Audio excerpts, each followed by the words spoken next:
Baik, selamat siang semuanya. Yang Pak. Baik, Assalamualaikum warahmatullahi wabarakatuh. Selamat siang semuanya. Siang, Pak. Oke, semoga hari ini dalam keadaan sehat ya. Oh ya, mungkin saya minta tolong untuk yang kameranya bisa hidup, tolong dihidupkan ya, karena biar nanti interaksi proses belajar mengajarnya bisa jalan dengan baik. Sambil kita menunggu teman-temannya yang lain, ini di sini masih 40 orang, harusnya nanti sekitar 150 kalau tidak salah ya untuk PBTS. Oke, yang lain yang belum menghidupkan kamera tolong dihidupkan.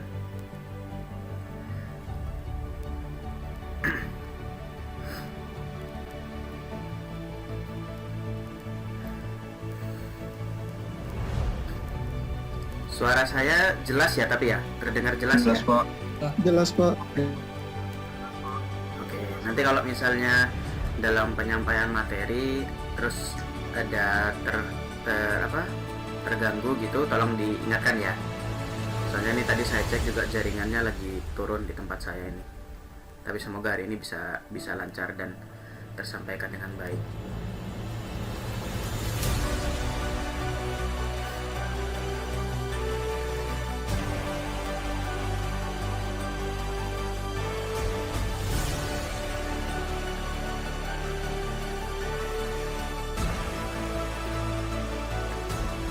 Oke, sambil kita menunggu teman-temannya yang lain yang belum gabung maupun yang masih belum hidup kameranya, saya informasikan dulu. Jadi untuk PBTS ini kan diampu dua dosen. Dosen pertama adalah Pak Evan, dosen kedua adalah saya sendiri. Nah, kemarin dosen utamanya Pak Evan. Nah, kemarin sudah saya koordinasi dengan Pak Evan. Jadi menurut beliau nanti untuk materi di PBTS ini nanti selang-seling. Jadi siapa yang atau antara saya atau Pak Ervan yang bisa mengisi nanti akan kami masuk gitu ya, ataupun misalnya kalau misalnya dua-duanya bisa, saya ataupun Pak Ervan bisa, nanti kita sama-sama masuk gitu ya. Jadi materi yang diberikan nanti lebih padat gitu ya, harapannya seperti itu. Terus untuk hari ini mungkin karena Pak Ervan kan juga ngajar di beton 2 ya, ada yang ngambil beton 2 ini? Nggak ada ya. Oke, kalau misalnya yang ada ngambil beton 2 silahkan. Kalau misalnya bisa 2 zoom, silahkan aktifkan 2 zoom, pakai satunya pakai laptop, satunya pakai HP, mungkin seperti itu. Tapi kalau misalnya tidak ada perangkat lain, apa boleh buat ya, boleh milih salah satu dulu. Mungkin masuk di beton dulu, terus kemudian masuk PPTS, terus kembali ke beton, silakan. Saya tidak membatasi itu. Oke, untuk PBTS sendiri kemarin mungkin sudah banyak dijelaskan oleh Pak Ervan di awal. Jadi teman-teman ini kan ada tanggungan praktikum ya. Jadi nanti ada praktikumnya, terus ada juga pembuatan laporan praktikum. Nah, untuk praktikum sendiri ini kita masih menunggu informasi dari Kepala Laboratorium Komputer, yaitu Pak Sudirman. Tapi untuk sementara teman-teman yang sudah mendaftar diharapkan menunggu informasi selanjutnya. Terus kemarin juga saya dapat info dari Pak Sudirman, jika ada yang masih mau daftar tapi kemarin belum sempat mengumpulkan slip atau lain-lainnya, silakan nanti menghubungi saya gitu ya. Jadi untuk susulan-susulan yang masih mau daftar, silakan nanti menghubungi saya. Untuk slip asli mungkin bisa dikasihkan ke saya, tapi mungkin dalam seminggu ini saya masih belum ke kampus, jadi nanti slip aslinya di scan saja dulu, terus kirim ke WA saya, terus nanti slip aslinya pegang saja dulu. Jadi yang penting saya terima scanannya dulu, gitu ya. Oke. Mungkin kita langsung saja. Ini sudah 71 orang yang masuk.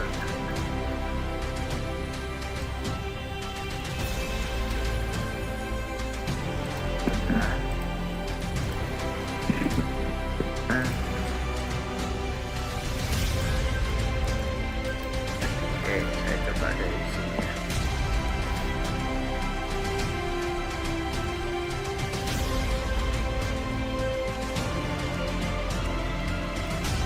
Oke, coba dari sini ya.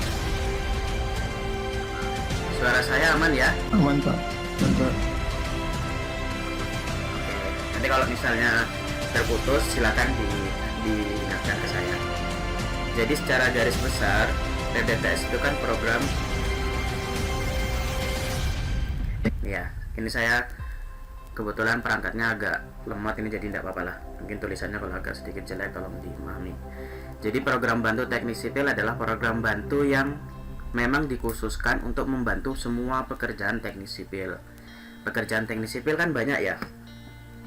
Ada pekerjaan, mungkin kita sebutkan saja, ada pekerjaan SDA, kemudian ada pekerjaan struktur, ada pekerjaan arsitektur. Arsitektur itu bagian dari pekerjaan teknik sipil. Pun juga pekerjaan struktur bagian dari pekerjaan arsitektur. Jadi semuanya satu kesatuan gitu ya. Kemudian ada pekerjaan transportasi.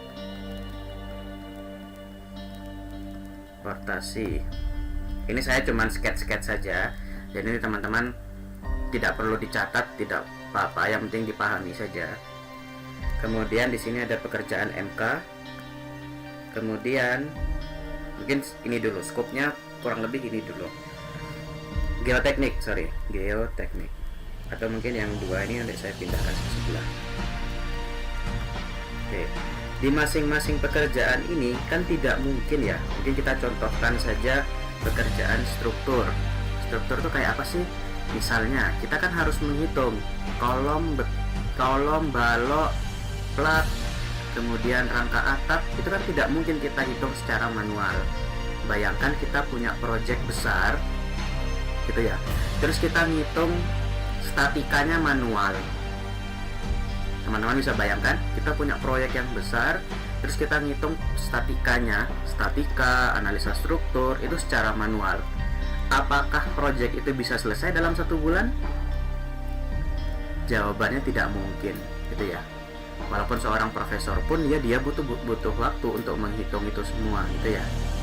Sehingga kita membutuhkan yang namanya pendekatan-pendekatan. Atau contoh, arsitektur. Di pekerjaan arsitektur, misalnya untuk gambar di zaman dulu, zaman yang mungkin sebelum tahun 2000-an, itu kan orang masih banyak menggambar dengan kertas kalkir. Teman-teman masih tahu ya, masih ingat ya. Terus bayangkan kalau proyek itu tuh besar. Proyeknya besar, gambar potongannya mungkin ada 30 gambar potongan, denahnya mungkin ada, misalnya kalau 30 lantai ada 30 lantai. Ini terputus ya. Sebentar.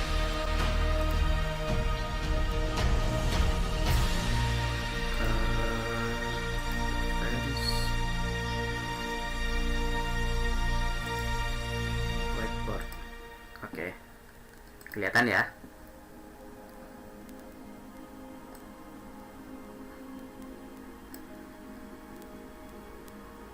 Sebentar, ini ada kendala.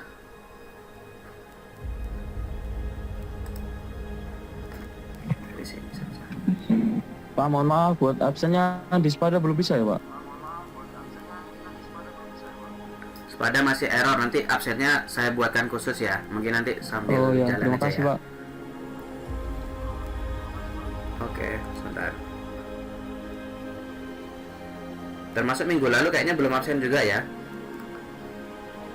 Iya, Pak. Oke, sebentar, ini jaringannya masih turun. Oke, sambil kita cerita dulu. Jadi pekerjaan arsitektur, misalnya kita mau membangun apartemen 30 lantai. Gambar denah itu kan tidak cuma denah arsitektur ya. Ada denah arsitektur, ada denah struktur, ada denah MEP, ada denah termasuk sanitasi itu, plumbing gitu kan ya. Denah-denah lainnya itu kan banyak. Kan itu semua tidak mungkin kita lakukan secara manual. Iya, kalau kita lakukan secara manual langsung benar. Kalau misalnya tiba-tiba ownernya minta berubah, denahnya minta ditambah lebih besar atau tambah lebih kecil, otomatis kan berubah semua ya. Paham ya maksud saya ya? Nah, sehingga di zaman-zaman sekarang ini kita sudah tidak butuhkan secara manual. Sehingga dibuatlah aplikasi-aplikasi yang membantu. Jadi AutoCAD itu sebenarnya itu merupakan bagian dari program bantu teknik sipil. AutoCAD, terus SketchUp gitu ya.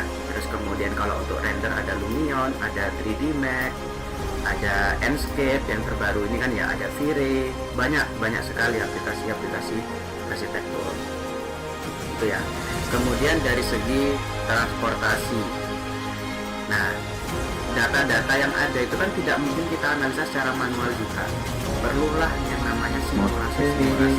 Benar tidak dengan data yang ada, dengan rumusan yang ada, simpang jalan kita itu sudah layak gitu ya, lampu merah yang ada di persimpangan itu sudah sesuai atau tidak. Itu kan tidak mungkin dihitung secara manual terus gitu kan ya. Bisa dihitung secara manual, cuman ya risikonya atau konsekuensinya akan sangat lama pelaksanaannya, itu yang perencanaannya, sehingga dibutuhkanlah aplikasi-aplikasi yang mendukung itu. Makanya oleh transportasi ada yang namanya Visim gitu kan ya, dan masih banyak aplikasi lain. Bagaimana dengan SDA, sumber daya air? Sumber daya air pun sama, kita untuk mengukur, misalnya kita untuk menghitung perencanaan sistem penyediaan air minum atau air bersih gitu ya. Misalnya kita ada misalnya di tandonnya ada di ITN. Bagaimana agar air itu mengalir ke daerah UB, bagaimana air itu bisa mengalir sampai ke daerah Ijen gitu kan ya. Misalnya seperti itu. Itu kan tidak mungkin dihitung secara manual saja. Bisa, sekali lagi, bisa dihitung secara manual tapi konsekuensinya pasti lama. Sedangkan untuk suatu project kita akan butuh yang namanya analisa dengan cepat, seperti itu ya. Untuk menghasilkan suatu output kita harus menghasilkan dengan cepat, sehingga dibentuklah aplikasi-aplikasi di sumber daya air. Misalnya kalau kalian nanti ngambil di minat SDA itu ada Evanet, ada WaterCat gitu ya, banyak sekali. Terus ini saya coba gilir satu-satu di bidang minat masing-masing gitu ya, biar semuanya nanti bisa memahami. Kita lihat lagi di geoteknik, di perencanaan pondasi. Iya, kalau pondasinya cuma rumah 2 lantai yang pondasinya mungkin tidak sampai 30 titik. Bagaimana dengan apartemen yang tingginya banyak, lantainya banyak, elevasinya banyak, kemudian jumlah pondasinya otomatis juga banyak gitu ya. Kalau proyek-proyek besar, titik pondasi itu atau titik bore pile itu bisa sampai dengan ribuan. Tidak mungkin kita hitung secara manual gitu kan ya. Atau misalnya kita mau menghitung pondasi, ada pengaruh dari basement. Tahu basement ya? Pondasi basement, kebayang ya. Jadi kalau misalnya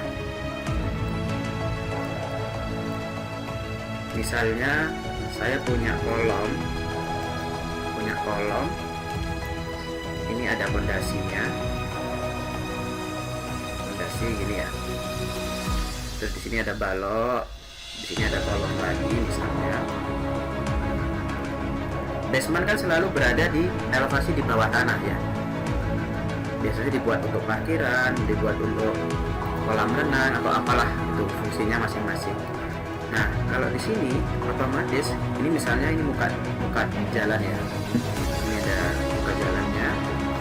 Terus yang berwarna arsiran biru ini adalah tanah. Otomatis kita kan harus menghitung ini daya dukung tanah ke sini kan ya, benar ya. Ini kalau yang teman-teman yang paham geoteknik mungkin sudah agak arahnya sudah lebih detail. Saya cuma gambaran ini. Nah, kalau seperti itu kan berarti otomatis kita butuh aplikasi untuk membantu itu. Aplikasi yang bisa membantu perhitungan daya dukung tanah, daya dukung lereng gitu ya. Kalau misalnya saya punya lereng, kalau misalnya teman-teman pernah sering lewat jalan tol, terus melihat lereng kan biasanya kan dibuat gini. Jadi ini lerengnya, ini jalannya. Ini asumsilah mobil gitu ya, mobilnya di sini. Nah, otomatis kan di sini harus ada perkuatan lereng gitu ya. Harus ada perkuatan lereng, harus ada pondasi yang ditancapkan. Atau biasanya ada juga yang mengasihkan kayak semacam perkuatan di sini seperti waring gitu, tapi berbahannya mungkin dari baja untuk menahan lerengnya agar tidak longsor. Nah, aplikasi-aplikasi seperti ini tidak bisa serta-merta cuma dihitung secara manual. Prinsip teknisnya itu tetap semuanya dari rumus geoteknik. Cuman perhitungannya itu perlu dibantu dengan aplikasi.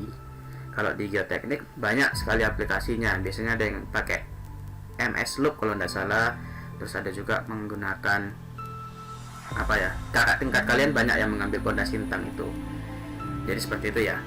Di struktur, nah paling sering di teknik sipil yang kita paling butuhkan itu adalah memang di pekerjaan struktur. Paling urgentnya aplikasi itu sangat-sangat dibutuhkan gitu ya. Misalnya kalau untuk jembatan, kita tidak boleh lagi, kemarin sudah disampaikan Pak Ervan ya, jembatan itu kan 3 dimensi ya. Jadi dia punya arah sumbu X, Y, sama Z.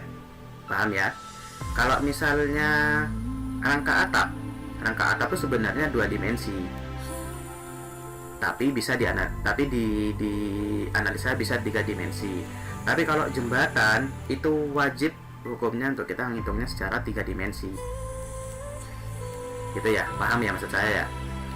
Nah, aplikasi-aplikasi yang bisa menghitung jembatan secara 3 dimensi itu tidak semua program sipil bisa menghitung. Program PBTS itu semua tidak bisa menghitung. Sejauh ini yang bisa menghitung ya SAP 2000, Start Pro itu juga sebenarnya bisa menghitung. Kemudian ada etap juga, tapi etap memang dia kegunaannya khusus untuk gedung.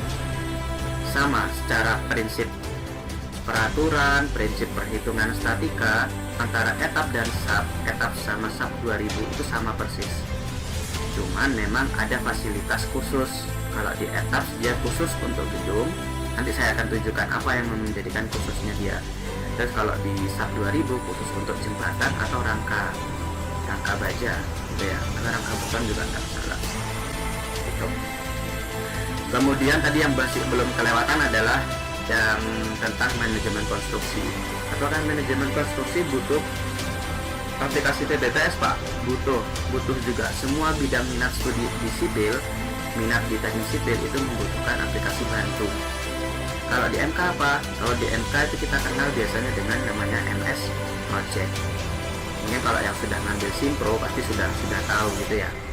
Jadi bayangkan kita mau menghitung kalender atau penjadwalan suatu proyek yang durasinya mungkin sampai tahunan, mungkin 2 tahun, 3 tahun, 4 tahun. Kan ada ya mega structure yang dia memang pekerjaannya tahunan. Ada salah satu proyek di Surabaya itu, kalau di sana itu namanya CBD Wiyung ya. Mungkin kalau ada yang pernah KP di sana. Saya lupa nama pastinya, pokoknya CBD Wiyung biasanya kita nyebutnya. Nah, itu dia proyeknya kalau kurang lebih saya dapat infonya waktu itu ya, saya kurang tahu kalau sekarang. Itu katanya 14 tahun baru selesai. Jadi bayangkan, 14 tahun kalau kita ngitung penjadwalannya secara manual, kita oret-oret manual di Excel atau misalnya tanpa program bantu kayak MS Project, itu akan sangat menyulitkan. Apalagi kalau kita manual, menggambarkan kurva S-nya itu manual gitu ya, itu akan sangat-sangat lama. Seperti itu. Sehingga memang kita butuh semua aplikasi yang bisa membantu itu. Di MK juga MS Project itu bisa melihat keterlambatan. Kalau kalian tahu kemarin ada namanya dummy gitu kan ya, saya kurang begitu paham tentang MK sebenarnya. Cuman kalau yang ingat-ingat kan tentang dummy, terus ada lintasan kritis gitu kan ya. Nah itu kan isinya kan tentang itu. Di mana ada keterlambatan kita langsung telusuri. Oh di sini kelihatan ada keterlambatan, langsung kita telusuri di situ. Oh ternyata keterlambatannya karena ini. Nah itu sangat-sangat mudah dibantu dengan program seperti itu. Nah, itu harus teman-teman kuasai. Ketika teman-teman nanti selesai dari teknik sipil ITN Malang, teman-teman ini harus menguasai paling tidak minat studi mana, harus menguasai aplikasinya itu. Karena nanti ketika kerja, biasanya yang ditanyakan adalah skill, gitu ya. IPK itu cuman administrasi. IPK yang ada di jasa kalian, di transkrip kalian tuh cuman sebagai administrasi, kalian layak kerja di sana atau tidak. Selebihnya apa pertanyaan yang akan ditanyakan oleh HRD itu adalah skill skill baik di hard skill maupun soft skill. Soft skill termasuk di aplikasi. Ya. Ini saya sharing saja ya. Sebentar. Mungkin saya coba mute dulu. Nah,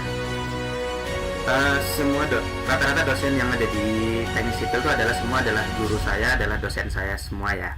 Cuman mungkin terkhusus kalau Pak Agus Santosa yang beliau baru pensiun mungkin akhir tahun lalu, itu beliau selalu berpesan kepada kita semua waktu itu. Jadi menguasai hard skill itu menguasai soft skill, misalnya software atau apa gitu ya, itu tuh jadi nilai tambah buat kamu, nilai tambah buat kalian gitu ya.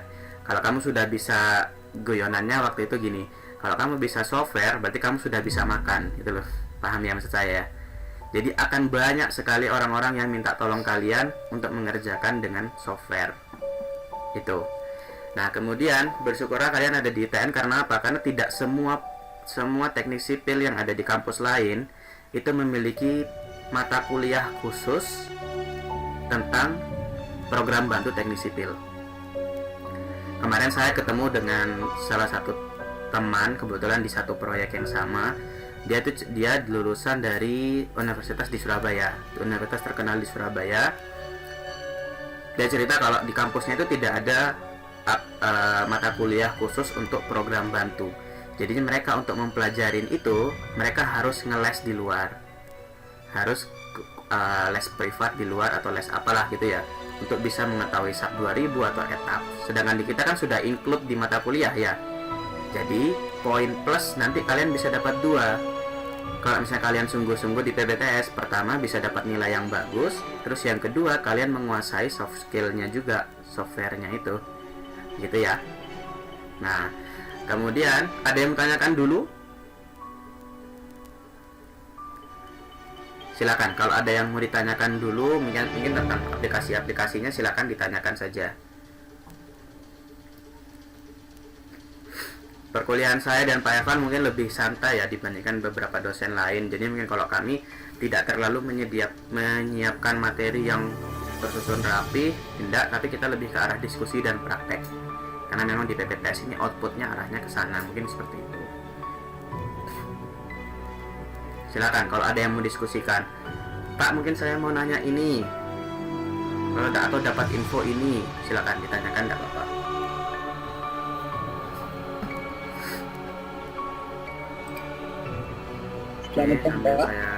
Saya mau tanya.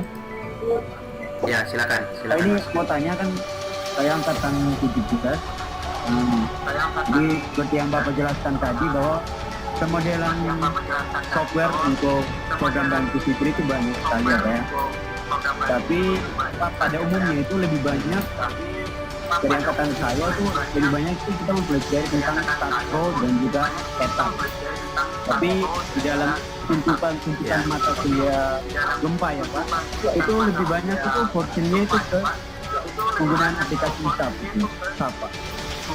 Jadi maksudnya untuk program mata kuliah untuk PPTS semester ini mungkin kalau boleh tahu ya Pak, untuk pembahasannya itu akan lebih detail ke arah mana Pak, itu biar ada prepare yang lebih baik. Jadi seperti itu ya Pak ya. Terima kasih. Oke, siap. Ada lagi yang mau tanya? Oke, saya coba langsung jawab ya. Mas, siapa nih? Emmanuel Ponda. Gregorius. Oke, Gregorius. Jadi gini, seperti yang sudah dijelaskan oleh Pak Ervan, yang tadi saya sebutkan itu kan aplikasinya banyak ya. Kalau kalian mempelajari semuanya, tidak mungkin nutut 1 semester. Saya pun kalau disuruh dituntut untuk mengajari 1 semester itu tidak akan bisa juga gitu ya. Jadi kita khususkan ke program bantu teknik sipil yang minatnya mungkin lebih ke struktur. Kenapa kok cuma struktur Pak? Minat lain kok nggak diajarin gitu, mungkin gitu ya. Pertama, di minat lain itu sudah dimasukkan ke beberapa praktikum. Ini saya cerita flashback sedikit ya. Oke, misalnya kayak MK itu kan sudah ada MS Project, Simpro ya, melalui mata kuliah Simpro. Terus kemudian aplikasi-aplikasi lain seperti Vsim untuk transportasi, IPANET atau WaterCat untuk SDA, kemudian MS Loop atau apalah untuk pondasi, untuk geoteknik, itu semuanya bisa dipelajari dengan cepat. Jadi ketika misalnya teman-teman menjurus ke minat sana, terus kemudian mau mengambil tugas akhir itu, nanti dipelajari secara otodidak itu sangat-sangat gampang menurut saya. Karena itu basicnya adalah simulasi semua. Beda dengan aplikasi struktur. Aplikasi struktur itu adalah aplikasi eksak yang dia memang perhitungannya nanti lebih detail. Konsep-konsepnya kalian harus paham dulu, kemudian filosofinya harus paham dulu, sehingga memang dia dikhususkan di satu mata kuliah PBTS. Itu dulu ya. Nah, kemudian di tahun-tahun sebelumnya memang kita lebih sering menggunakan aplikasi Start Pro. Ya, Start Pro. Saya dulu waktu masih mahasiswa itu juga diajarinnya Start Pro. Nah, tapi untuk semester ini dan kedepannya harapannya kita akan lebih menggunakan aplikasinya CSI. Aplikasi CSI itu banyak, ada Start Pro, ada SAP 2000, ada ETAPS, ada Midas, itu termasuk dari CSI kalau tidak salah. Terus kemudian pokoknya banyak aplikasi CSI yang bisa kita pakai. Kenapa kok kita menggunakan aplikasi dari CSI? CSI itu kan perusahaan ya, Computer Structure Institute kalau tidak salah, saya lupa nama pastinya itu. Nah, kenapa kok kita menggunakan itu? Karena dia updating. Dia menggunakan peraturan-peraturan yang update ketimbang Start Pro. Nah, kayak misalnya kita menggunakan SNI terbaru ya. SNI itu kan adalah peraturan yang merefer dari SCI, ACI. Atau kalau di gempa ada FEMA, terus ada, saya lupa lagi, pokoknya yang terkenal ada FEMA. Kemudian kalau di baja ada ISC, American Institute Steel itu ya. Terus nah pokoknya itulah. Jadi kita menggunakan SAP 2000 maupun ETAP nanti karena merefernya ke sana, merefer ke peraturan-peraturan terbaru di SNI maupun SCI. Itu ya, jawabannya itu ya. Terus mana Pak yang akan kita gunakan, SAP 2000 atau ETAPS? Kemarin sudah koordinasi dengan Pak Ervan, kita sepakat kalau semester ini kita belajarin dua-duanya. Untuk SAP 2000 nanti kita akan belajar tentang cara membuat jembatan atau atap 3 dimensi. Kemudian untuk ETAPS kita akan belajar tentang gedung bertingkat, rumah 2 lantai, rumah 3 lantai, atau kantor 4 lantai, apapun itulah, pokoknya yang berbau gedung bertingkat kita akan belajarnya ke sana. Itu mungkin ada yang bertanyakan lagi?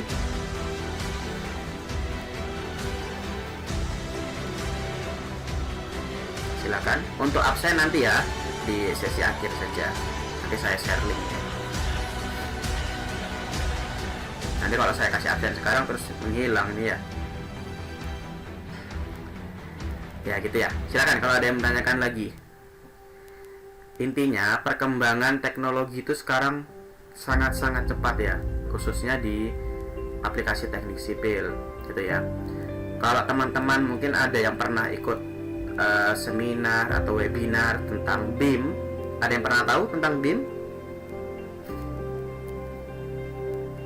Ayo, mungkin yang pernah tahu silakan ngomong aja. BIM itu apa sih?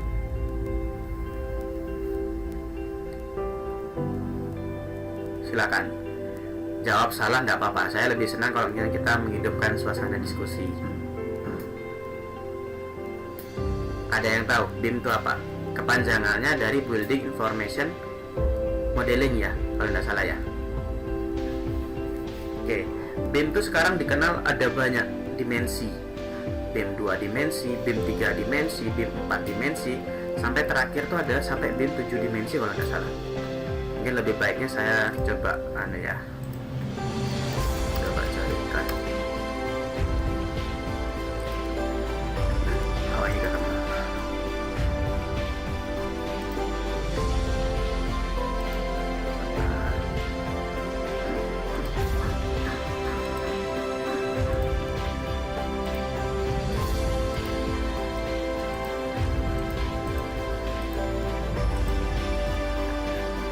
Sebentar, saya siapkan dulu.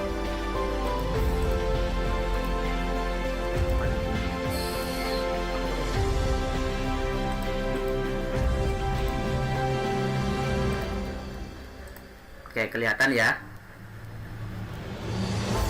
Oke. BIM itu adalah suatu era baru di teknik sipil secara keseluruhan. Jadi BIM itu dikenal ada sekarang tuh sampai 7 dimensi. Saya kurang tahu lagi apa sudah sampai 8 dimensi, saya nggak tahu. Yang pertama, jadi teman-teman bayangkan ya, bayangkan dulu. Kita mau merencanakan apartemen. Apa yang harus kita lakukan? Pertama, kita gambar dulu konsep arsitektur ya.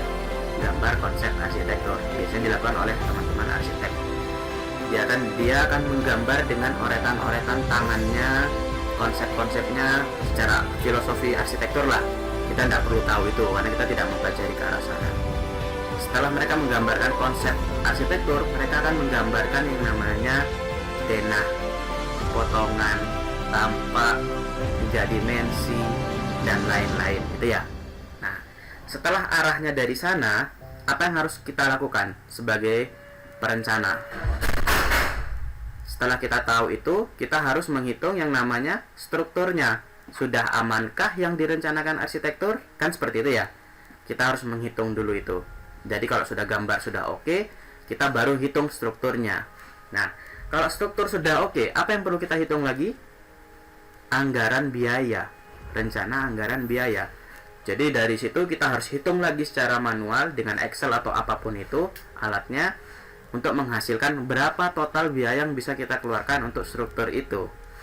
Bayangkan ya, sudah 3 tahap ya. Di situ sudah 3 tahap ya. Oke. Dari 3 tahap itu, apalagi yang perlu kita hitung? Penjadwalan. Kita sudah tahu gambarnya sudah jadi, terus kemudian strukturnya sudah aman, harganya kita sudah tahu sampai berapa lah. Harganya sampai berapa rupiah yang harus kita keluarkan merencanakan bangunan itu. Terus langkah keempat adalah masih penjadwalan. Kita harus hitung berapa lama bangunan itu bisa jadi. Bayangkan ya, itu ada 4 step, di mana 4 step itu masing-masing punya program bantu sendiri-sendiri secara terpisah, gitu ya. Kebayang ya? Saya harapkan teman-teman bisa ngebayangkan itu dulu. Jadi dari 4 langkah perencanaan itu masing-masing berdiri sendiri. Nah, datanglah suatu konsep BIM, Building Information Modeling.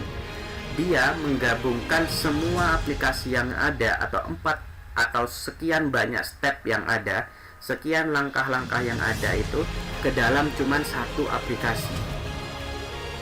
Bayangkan, kita tidak perlu lagi AutoCAD, kita tidak perlu lagi StarPro atau Etaps, kita tidak perlu lagi Microsoft Excel, kita tidak perlu lagi MS Project, dan lain-lain tuh cuman digantikan dengan satu aplikasi.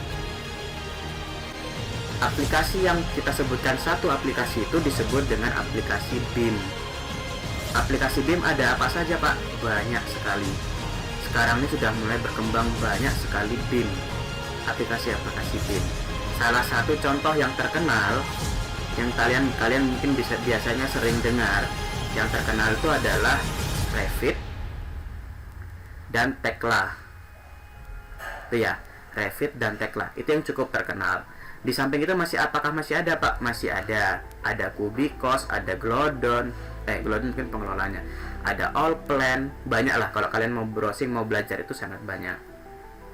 Pokoknya intinya itu, anggaplah Revit gitu ya. Nah, tapi masing-masing BIM itu juga punya dimensi. Tidak semua BIM bisa mengerjakan itu semua. Kita lihat satu persatu ya. Di sini ada 3 dimensi. Memang ini pembahasannya cukup banyak, jadi saya harapkan hari ini selesai. Jadi di pemodelan BIM 3 dimensi, kita bisa melihat kondisi existing, pemodelan kondisi existing. Ada scanning, ada ground penetrasi. Kemudian kita bisa melihat safety and logistic model. Jadi kita bisa merencanakan logistiknya proyek. Jadi berapa semen yang harus kita masukkan minggu ini dan lain-lain gitu ya. Kemudian ada animasi dan rendering seperti biasa. Kemudian prefabrikasi atau fabrikasi. Kemudian akurasi BIM. Ini apa ya? Untuk pondasi nih kalau nggak salah. Jadi itu di scope-nya 3 dimensi cuman itu. Di scope 4 dimensi atau di tahap 4 dimensi 4D, dia skopnya lebih banyak, dia bisa mengerjakan yang lebih banyak. Jadi kalau dari kiri ke kanan, dia bisa mengerjakan yang lebih banyak. Sebentar.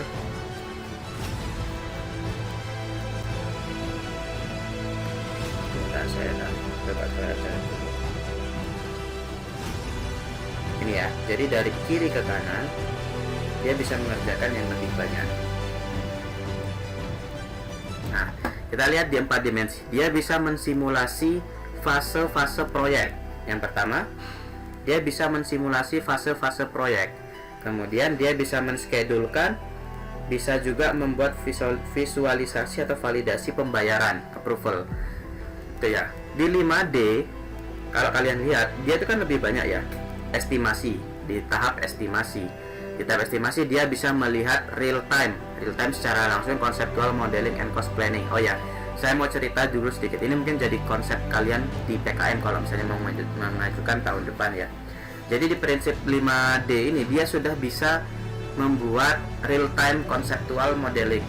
Jadi bayangkan, misalnya apalagi musim pandemi ya, misalnya kita lagi ada di Malang, proyek kita di Jakarta, kita tidak mungkin bisa seleluasa sebelum pandemi. Kita tidak bisa berterbangan ke sana lalu bisa melihat kontrol proyek secara langsung gitu ya, karena alasan pandemi.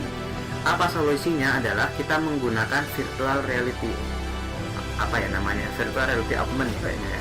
Jadi kita menggunakan kacamata yang biasanya orang main game itu terhubung dengan proyek. Bisa dibayangkan, jadi proyek kita tuh di modeling secara 3 dimensi.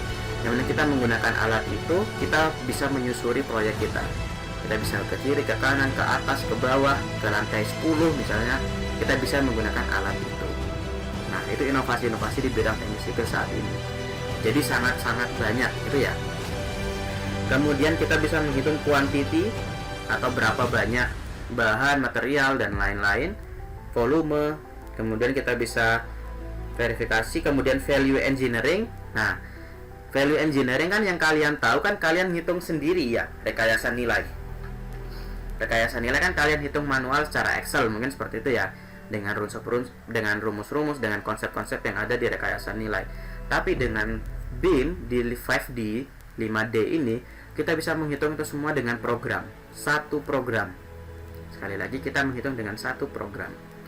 Nah, kemudian di bawahnya ada prefabrication solution. Jadi ada peralatan, MEP system, kemudian unique architectural dan structural elements. Ini sangat-sangat menarik memang kalau kita ngomong BIM. Mungkin syukur-syukur nanti kalau misalnya teman-teman HMS yang periode ini atau periode berikutnya bisa mengundang narasumber dari BIM. Ini sangat-sangat baik karena memang ini era baru di BIM. Era baru di teknik sipilan. Oke. Di 6D, di 6D itu ada sustainability. Ada conceptual energy analysis, detail engineering analysis, ecotext. Sini ada ecotext, kemudian ada sustainable element tracking dan LEED tracking. Saya kurang tahu yang LEED tracking. Intinya adalah sustainability adalah kita kan tidak mungkin membuat bangunan itu selesai begitu saja ya. Kita bangun sudah berdiri ya sudah. Kapan bangunan itu bisa bertahan ya sudah, tidak seperti itu. Nah, di konsep BIM adalah kita membantu proses sustainability atau kesinambungannya. Jadi kita bangun sekarang, kita harapannya 3 tahun, 5 tahun atau seterusnya konsep-konsep energi masih ada pada bangunan kita. Gitu ya. Jadi bagaimana nanti kita memperhatikan energi analisis. Misalnya kalau kita menggunakan solar panel dan lain-lain, kita menghitung itu. Atau misalnya bangunan kita menggunakan berapa ratus titik lampu misalnya ya. Nah, kita hitung di situ konseptual energinya bagaimana. Apakah sudah bisa dikatakan bangunan ramah lingkungan atau tidak. Itu di 6D. Bagaimana kalau 7D, Pak? 7D lebih lengkap lagi. Life Cycle BIM Strategies. Ini kebetulan teman saya kemarin terakhir dia menggunakan life cycle BIM. Ini syukur-syukur nanti kalau misalnya dia bisa diajak. Dia di tesisnya kemarin menggunakan life cycle BIM. Syukur-syukur nanti kalau dia bisa mau mengisi materi di kita. Ya. kemudian file hosting. Intinya kalau di life cycle BIM, bagaimana bangunan itu menghasilkan energi dan dipakai lagi untuk bangunan itu. Itu ya, konsep-konsep itu bisa dihitung semuanya dari program yang ada.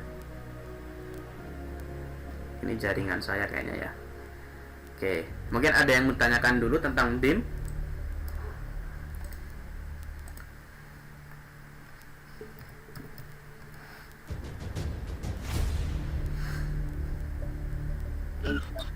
Oke, mungkin biar lebih seru, saya coba tampilkan ini ya.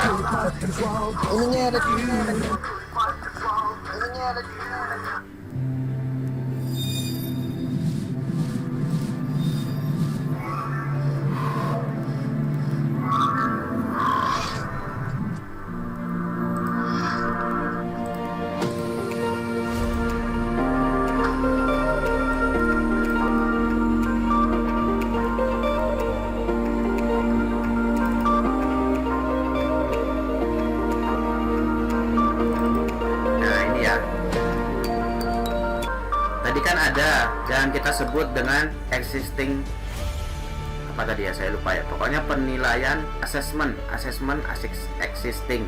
Jadi kita menilai kondisi existing dulu. Nah, ini dia memfoto secara satelit, kemudian dia pemetaan dan lihat garis-garis as jalannya, dimasukkan dalam satu program. Nah, muncullah ini kan ya, muncullah animasi seperti ini. Ini cuma bisa dilakukan di aplikasi-aplikasi biasa, tidak bisa.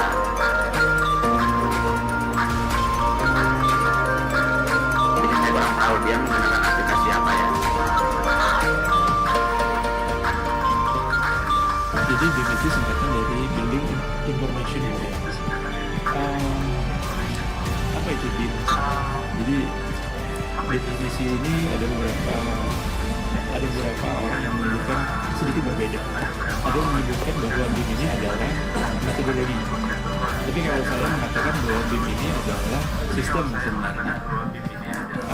BIM ini adalah sistem yang baru. Future engineering kalau menurut saya seperti itu.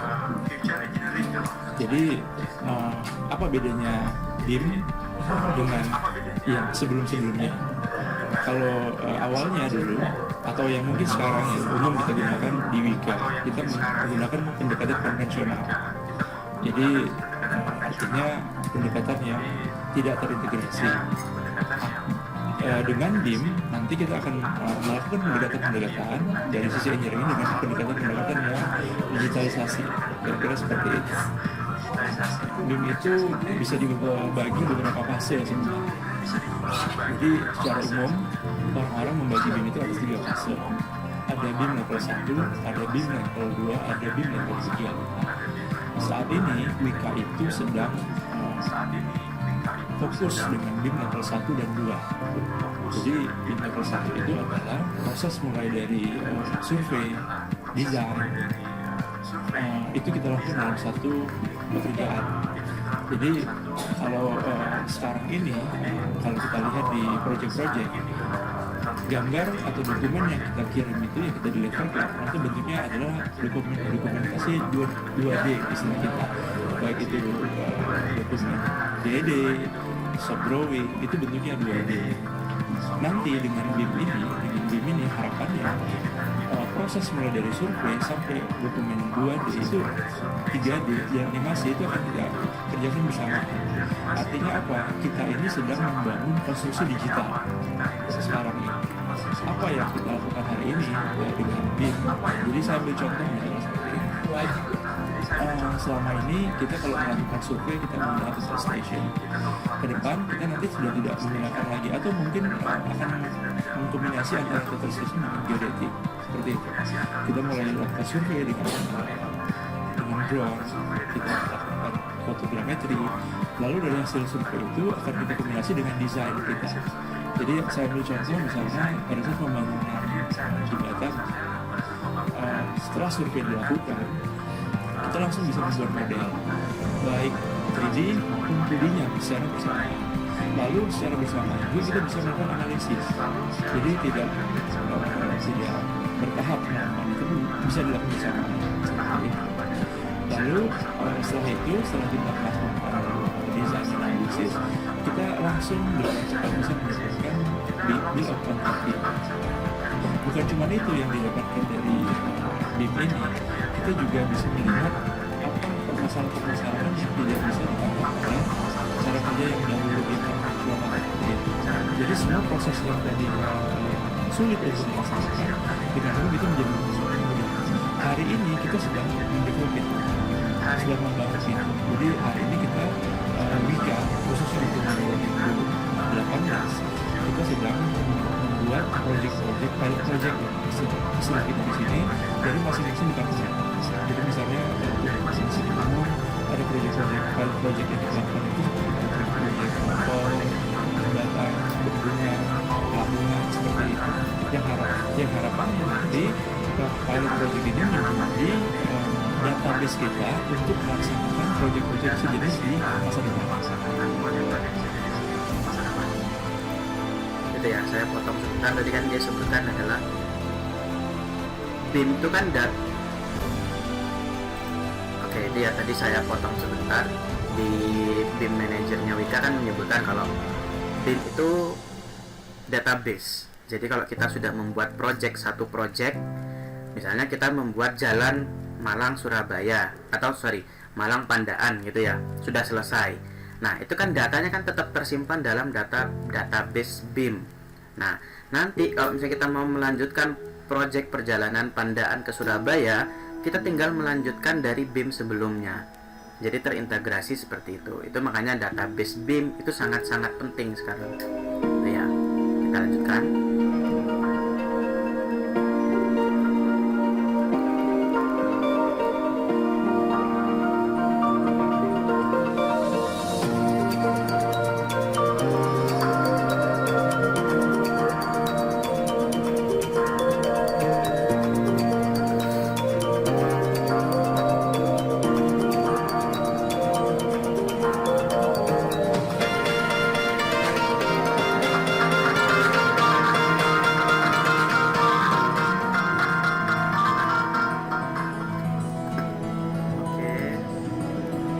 Itu ya tadi sudah banyak saya banget ya, kenalkan Mas. sedikit tentang Apa sih BIM. rahasia sukses gua?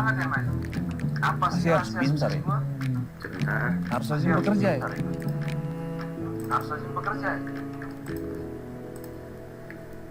Oke, itu ya. Jadi tadi sudah saya jelaskan atau saya kasih pendahuluan sedikit tentang BIM.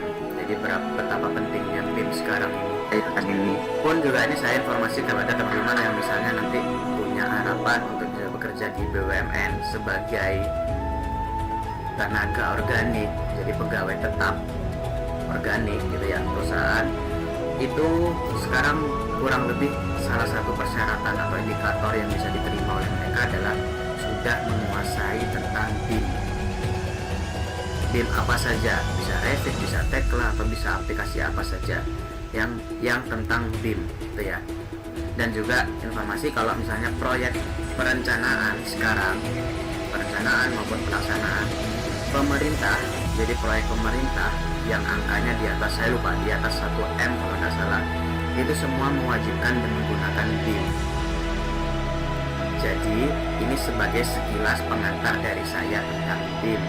Teman-teman, tidak mungkin saya bisa mengantar kalian sampai benar-benar paham BIM di semester ini, karena prosesnya memang butuh waktu yang panjang tentang BIM. Sehingga tetap nanti kita fokus ke aplikasi yang kita sudah sepakati, etap sama SAP. Oh ya, mungkin kalau ada yang bertanya, Pak, apakah etap dan SAP itu termasuk BIM? Etap dan SAP itu termasuk BIM, cuman dia masih di kelas 3 dimensi kalau nggak salah. Jadi dia cuman bisa menghitung analisa proyek, analisa struktur dari suatu project, dan juga dia bisa menghitung bill of quantity, volume dari struktur, itu ya. Tapi dia tidak bisa menghitung kayak pekerjaan MEP, kemudian pekerjaan arsitektur, dia tidak bisa karena memang skopnya di struktur. Tapi dia bisa menghitung bill quantity of struktur, volume pekerjaan struktur, itu ya. Tuh. Nah, silakan kalau teman-teman nanti pengen mengupgrade dirinya, misalnya ada Kalau misalnya terserah sih, ini bebas. Kalau misalnya nanti dapat info ada webinar atau ada pelatihan workshop tentang BIM dimanapun, silakan diikutin saja, karena itu memang bekal kalian nanti setelah lulus dari TN gitu ya. Oke, pada siang kali ini mungkin saya mau masuk ke aplikasinya Etaps Konsep 2000. Jadi teman-teman nanti ini yang off kamera lumayan banyak ya. Oke, yang on cuman 5 ini ya. Oke, kalau bisa di on kan saja, tidak apa-apa. Yang pakai wifi silakan di on kan saja. Kalau yang nggak pakai wifi mungkin boleh saya izinkan dimatikan, karena memang alasan kuota ya kalau pakai paket data gitu ya, silakan. Nah, jadi aplikasi yang akan kita gunakan adalah Etaps dan SAP 2000. Kemudian saya coba contohkan dulu Etapsnya ya. Oke, mungkin ada yang mau bertanya, Pak, kita harus menggunakan Etaps yang versi berapa gitu ya. Kalau dari saya maupun Pak Ervan mempersilahkan kalian menggunakan Etaps versi berapapun. Yang membedakan Etaps versi terbaru dan Etaps versi lama dan Etaps versi terbaru itu adalah fasilitas, dan juga yang kedua adalah rumusan atau peraturan. Jadi yang pertama adalah fasilitas, yang kedua adalah peraturan yang berlaku.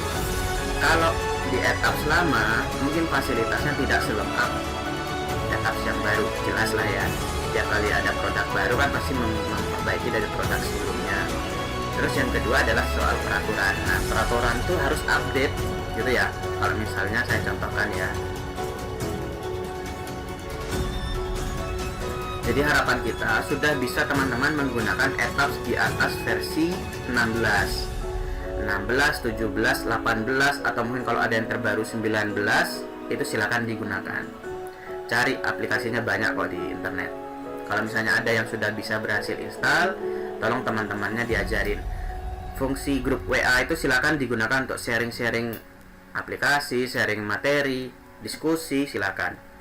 Jadi tidak usah kaku untuk mata kuliah PBTS gitu ya. Saya sama Pak Ervan insya Allah akan open discuss. Jadi teman-teman kalau mau diskusi kapanpun itu, asalkan masih di jam efektif, jam kerja gitu ya. Kalau misalnya malam jam 10 malam kan kurang etis gitu ya kalau kita diskusi ya. Mungkin kalau misalnya pagi, siang, sore, atau mungkin sebelum jam 9, silakan saja kontak saya atau Pak Ervan, silakan. Kita akan open discuss di sana. Nah, yang membedakan adalah ada di sini. Antara Etaps baru dan lama itu ada di sini. Jadi kalau Etaps baru biasanya kita sudah bisa menghitung banyak material. Pertama ada steel frame, ada baja, ada beton, ada komposit balok, ada komposit kolom, kemudian ada baja, kemudian ada shear wall, ada plat, dan lain-lain ya. Ada bisa menghitung lateral displacement, kemudian time periode, dan lain-lain. Tapi kata fokusnya ada di sini. Ada baja, ada beton, ada komposit, gitu ya. Ada 3 material itu. Nah, material-material itu kan otomatis otomatis peraturannya kan berbeda ya. Kalau beton kalau jadi kan sebenarnya peraturan SNI itu semuanya merefer atau bahasa kasarnya itu SNI itu copy paste dari peraturan SCI atau peraturan Amerika. Kita merefernya itu dari peraturan Amerika. Jadi dari peraturan Amerika diterjemahkan ulang ke bahasa Indonesia. Terus beberapa angka-angkanya itu disesuaikan dengan kondisi Indonesia. Kayak beban angin di Amerika sama beban angin di Indonesia kan pertama beda ya. Atau mungkin kalau di luar negeri ada beban salju, di kita kan tidak ada. Nah itu kan otomatis penyesuaian.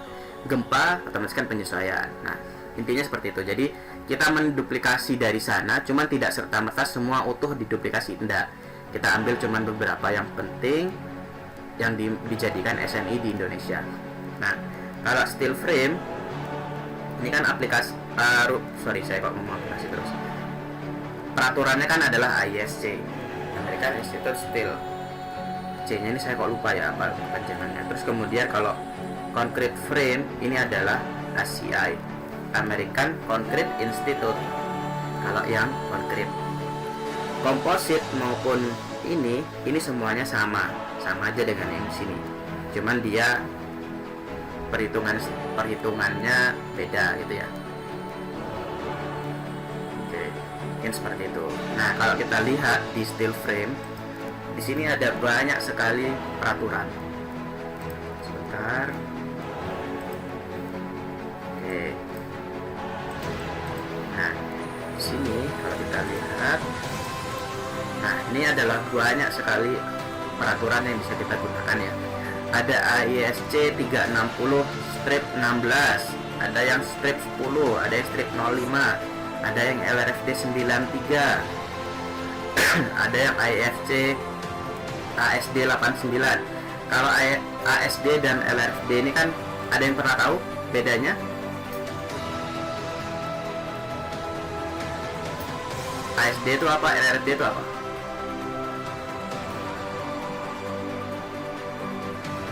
Baca loh, ini harusnya sudah dapat kan ya. Oke, nanti sambil dipelajarin ya. Ininya kalau di ASD itu model analisanya berbeda dengan LRFD. Kalau ASD itu biasanya kita sebutnya dengan peraturan elastis.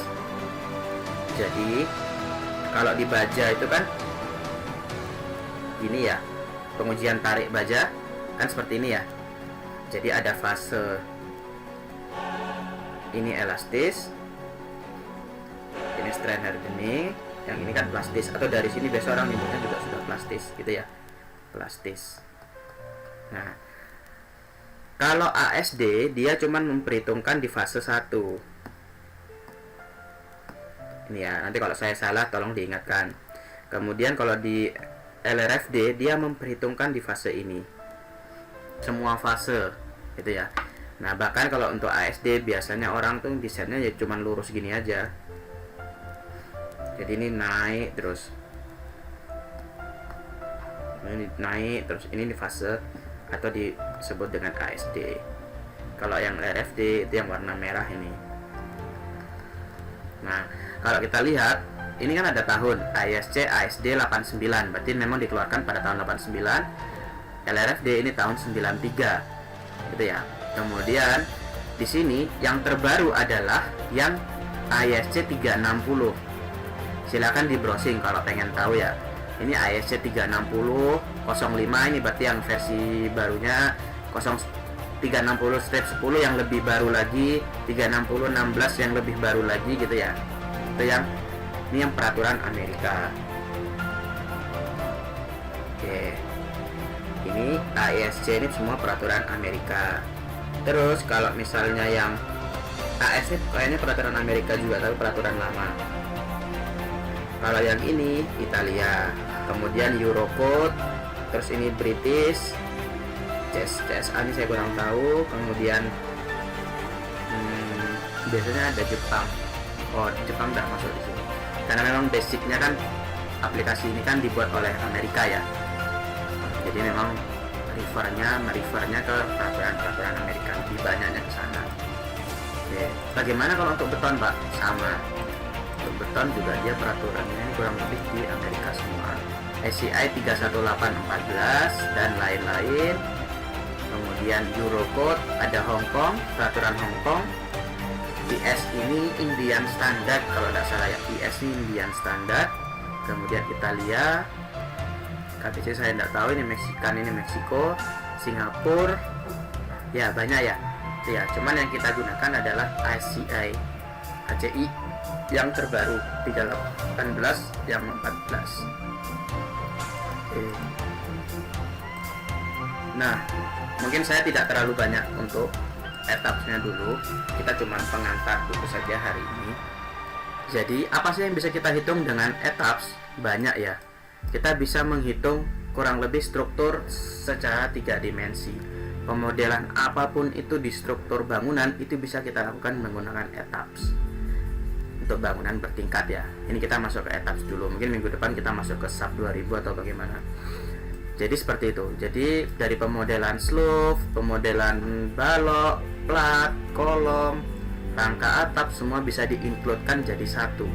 Jadi kita tidak perlu ngitung secara manual, atapnya dihitung manual, terus strukturnya mau dihitung manual, tidak seperti itu. Kita semua jadikan satu. Itu yang nanti kita sebut dengan analisa Mohon maaf tiga Pak, dimensi. suaranya gemuk. Iya. Kalau suaranya menggema ya. enggak kedengaran Pak. Kedengaran Pak. Suaranya gemuk. Suaranya nggak jelas Tes, Pak. tes. Sudah jelas? Sudah jelas?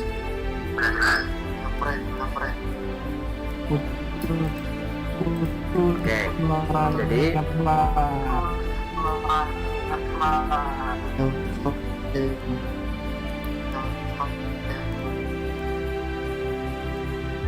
halo, sudah jelas? Jelas Pak. Oke, saya lanjut ya. Makasih sudah diingatkan. Jadi, pemodelan struktur semuanya kita jadikan satu dalam satu program analisa di etaps ini gitu ya. Inilah nanti yang kita sebut dengan pemodelan tiga dimensi gitu ya. Nah, mungkin saya mau menjelaskan dulu tentang sumbu. Jadi, atau mungkin ini saja. Ini saya coba menggunakan modul ajar dari Basyarudin, ini dari Institut Teknologi Kalimantan. Saya tadi lihat cukup bagus. Jadi di aplikasi ini secara ada yang sudah mungkin pernah ngambil elemen hingga gitu ya. Di elemen hingga sebentar. Nah, ada yang sudah pernah ngambil elemen hingga atau Unstruct 2?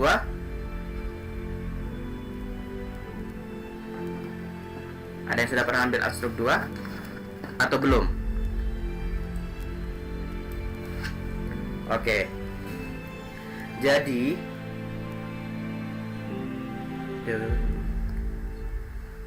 sebentar, keliru. Oke, saya coba jelaskan sedikit ya. Jadi di pemodelan struktur untuk tiga dimensi khususnya, kita kenal yang namanya sumbu lokal dan sumbu apa satunya? Lokal dan ayo silakan, yang bisa silakan buka mic-nya.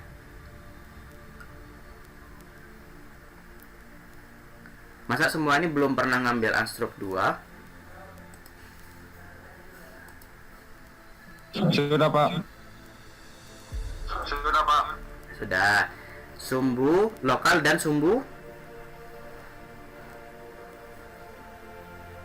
Global Pak. ayo. Sumbu lokal dan sorry, bagaimana? Sumbu lokal dan sumbu global, itu ya.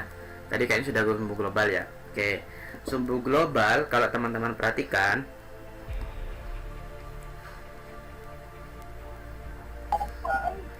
Mohon maaf Pak, bentar. suaranya gemuk. Oke, tes, masuk ya. Atau mungkin gini, sebentar. Saya ganti dulu perangkatnya. Tes. Ini jelas? Tes, ini jelas?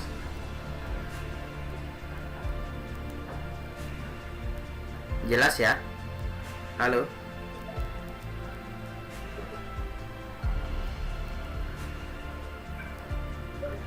Suaranya Pak.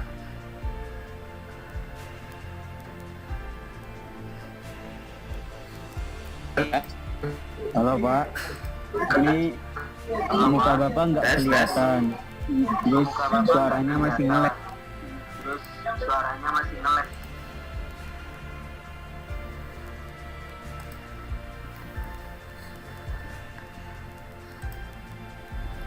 Oke, tes. Jelas? Oke. Saya coba lanjutkan dulu ya. Oke, jadi di pemodelan struktur tiga dimensi itu kita kenal yang namanya sumbu global dan sumbu lokal. Apa bedanya? Nanti kita lihat di prakteknya ya. Sumbu global itu yang ini, X, Y, Z. Jadi dia ada tegak lurus di bidangnya. Jadi kalau kita berdiri sekarang ya berarti arah depan kita X, ke sampingnya Y, ke atasnya adalah Z, gitu ya. Kebayang ya? Oke. Bagaimana kalau miring? Kayak yang warna biru dan kuning ini, maka dia akan ada sumbu lokalnya. Kebayang dulu? Jadi kalau misalnya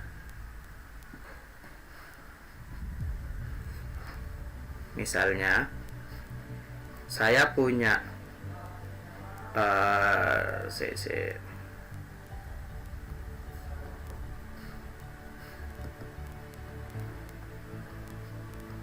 ini arah X, ini Y, ini Z, gitu ya. Kita misalnya ada di suatu ruang yang mungkin bagusnya gini.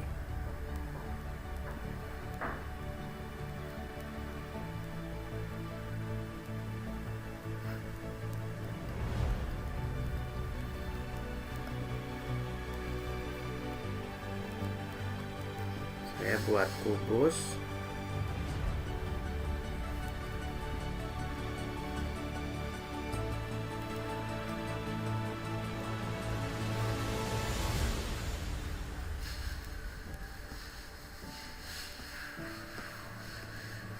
Sorry.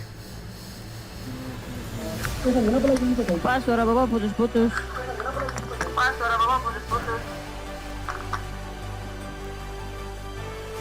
Oke, saya lanjut ya. Gambar ini kelihatan ya. Nah, misalnya kita ada di sini, ada di suatu kubus gini ya. Maka sumbu globalnya, kalau kita lihat ini kan dia ada tegak ya. Kelihatan? Dia kan ada tegak. Berarti di sumbu yang ini, yang warna merah, ini berada di sumbu X gitu ya. Benar? Terus kemudian yang ke arah sini, dia adalah sumbu Y. Yang ke arah atas adalah sumbu Z. Ini soal bidang ya.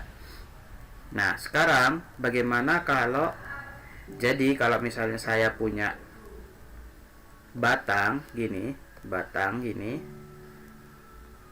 Kalau dia lurus, anggaplah ini lurus, berarti kan ke arah sini adalah X, ke arah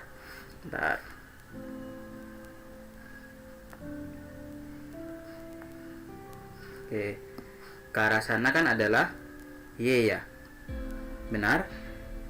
Dan dia ke arah atasnya adalah Z, betul? Kebayang ya, dia lurus bidang ya. Itu ada sumbu X, Y, Z. Sumbu globalnya adalah itu. Tapi bagaimana kalau bidang saya itu gini, miring?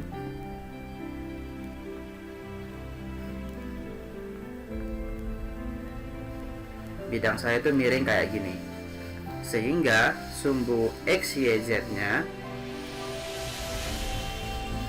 ini X, ini Y, ini Z, gitu ya. Maka sumbu globalnya dia harus diproyeksikan dulu, itu kan ya. Jadi harus diproyeksikan kayak kalian ngitung statika atau astro gitu ya. Harus diproyeksikan berapa sudut derajat kemiringannya, itu kan, betul. Nah, tapi di program nanti mungkin saya akan coba jelaskan dari PDF satunya. Nah, di program itu kita bisa menghasilkan yang namanya sumbu lokal. Jadi di sini ada arah 1, kesananya arah 2, ke arah tegak lurusnya ini adalah arah 3. Itu ya. Jadi diingat-ingat saja, kalau 1 di program itu nanti arahnya adalah dia nomor Y. Bentar.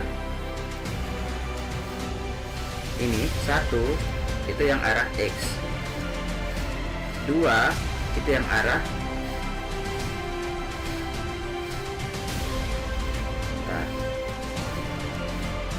2 ini arah Y, yang 3 ini arah Z. Cuman dia diproyeksikan miring. Masih bingung atau bagaimana? Perlu penjelasan lagi? Oke, saya coba tunjukkan yang tadi. Nah, ini ya, sumbu ya. Jadi kita punya balok WF, terus kita miringkan. Nah, dia akan menghasilkan ini. Kan kalau di balok itu kan muncul 3 gaya. Ada gaya, bisa 4 gaya. Ada gaya aksial P ini. P yang dia arahnya ke sana sejajar atau searah. P ini. Kemudian ada torsi yang arahnya memang kalau dia miring ya miring gitu ya. Kemudian ada momen M3. Kemudian ada V2. Momen arahnya ke sini. Kalau dia miring ya berarti arahnya tegak lurus ke sini. V2 ke atas ya berarti dia lurus ke atas, lurus persis gitu ya. Nah, itu yang dinamakan sumbu lokal. Sedangkan koordinat lokal koordinat global ya dia akan tetap lurus seperti ini. Nanti akan saya contohkan bagaimana maksudnya ini. Gitu ya. Ada yang mau ditanyakan dulu?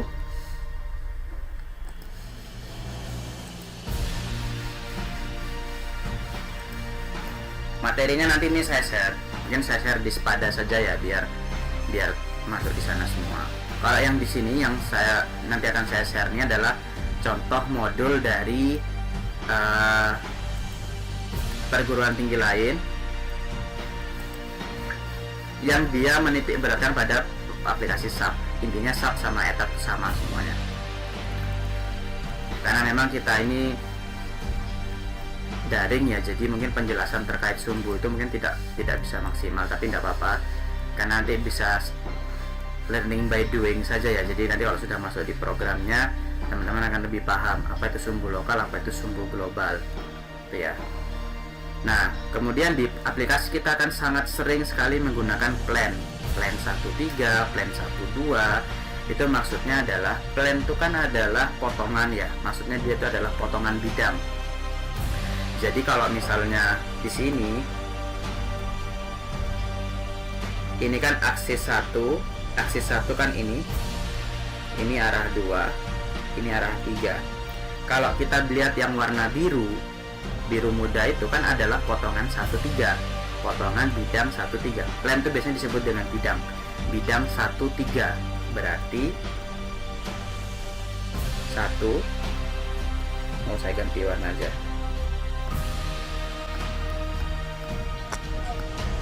Pak, suara Bapak mulai putus-putus lagi.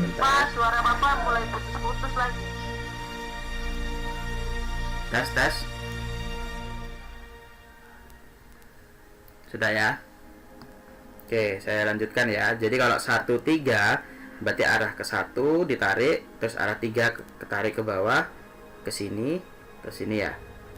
Ini adalah bidang 1, 3 atau yang berwarna biru muda itu. Berarti arahnya memang bidangnya ke sana. Kalau nanti plan 1, 2 berarti 1 dan 2. Berarti dia tegak. Dia tegak gitu ya. Tes. Tidak jelas lagi.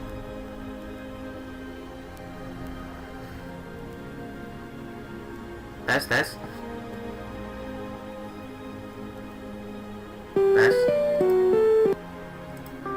Belum, Pak. Tes. Masih suaranya Jelas? masih putus-putus, Pak.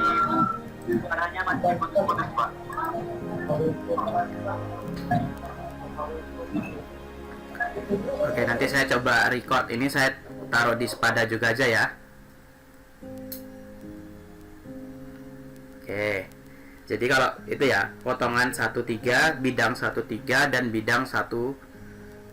Kalau 1-2 berarti arah ke atas, bidang 1-3 arahnya horizontal gitu ya. Oke, ini kayaknya juga tidak maksimal karena jaringannya ya. Oke, ada yang mau bertanya dulu silakan sebelum Saya lanjut.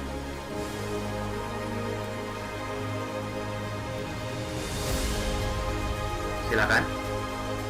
Ada yang mau bertanya dulu? Belum, Pak. Oke, yang lain? Faustin ini mungkin mau bertanya, Pak sudah raisen.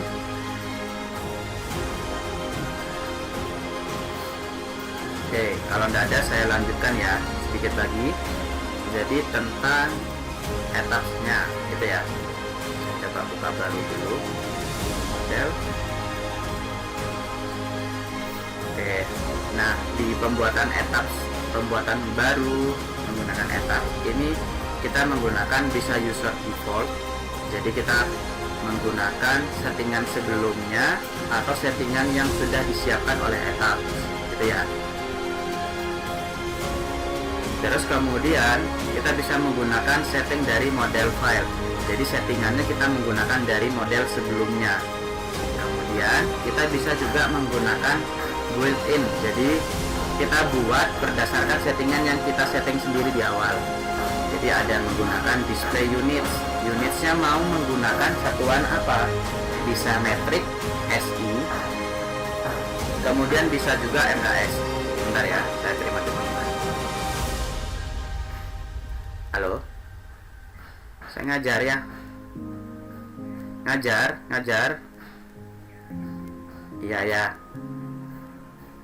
Iya, makasih ya. Saya masih ngajar. Ya.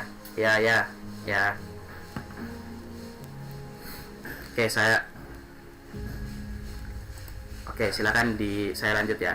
Tolong dicatat mungkin beberapa poin penting. Jadi unit itu kan adalah satuan. Satuan yang ada itu ada dua jenis, SI dan MKS. Kalau yang S itu adalah satuan internasional, kalau yang MKS adalah saya lupa kepanjangannya. Tapi kalau SI itu kita menggunakan satuan yang biasanya kita gunakan sehari-hari. Kayak misalnya kita mengukur panjang kita menggunakan milimeter, sentimeter, meter dan lain-lain ya. Itu kalau satuan SI. Sedangkan kalau satuan MKS itu adalah satuan yang biasanya kita gunakan adalah inch. Jadi kalau kayak inch. Oke, kalau yang nanti saya coba rekaman ini saya tampilkan di sepada saja ya, teman-teman mendengar ulang. Jadi kalau satuan MKS itu seperti inch, kemudian kalau beratnya bisa menggunakan Pak, maaf, suaranya putus-putus. kilo.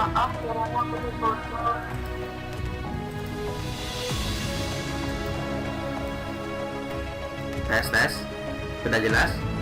Putus-putus, Pak. Putus, Putus-putus, Oke, Pak. sebentar. Ya, sebentar.